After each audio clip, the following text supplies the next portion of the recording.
Greetings and welcome back to another vlog in this review channel, the feisty and relatable underdog in a world of heartless big media, providing the fabric softener of criticism in the machine hot wash of discourse. And could I just say that online bookings are now open for my upcoming appearance at the Edinburgh International Book Festival, talking about my new book, The Body in the Mobile Library and Other Stories. The link is given below.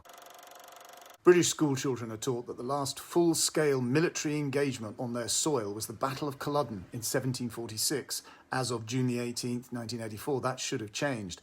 The Battle of Orgreave in South Yorkshire, the subject of Daniel Gordon's documentary Strike, an Uncivil War, was the bitterest moment of the miners' strike of 84-85. Some of the things I saw still get to me to this day, 40 years on. We were just innocent people. This was the arena of violence. You cannot manifest that number of policemen overnight. It's impossible. The confrontation with the miners was all pre-planned. Thatcher was determined to wipe us out. Our communities wouldn't survive. How can you feel like this after 40 years? It's going to stick with people who were involved in that till they take it to the graves, I think.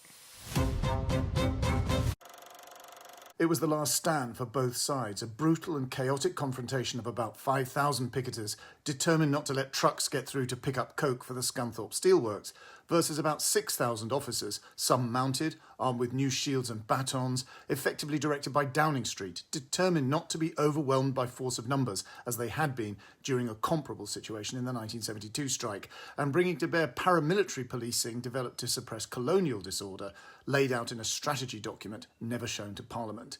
The police excitably drummed on their shields in a bizarre and presumably spontaneous Zulu Dawn display of machismo.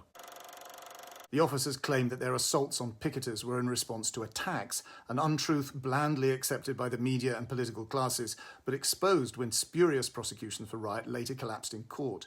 Unlike the Hillsborough case, the policing at Orgreave has never been fully scrutinised.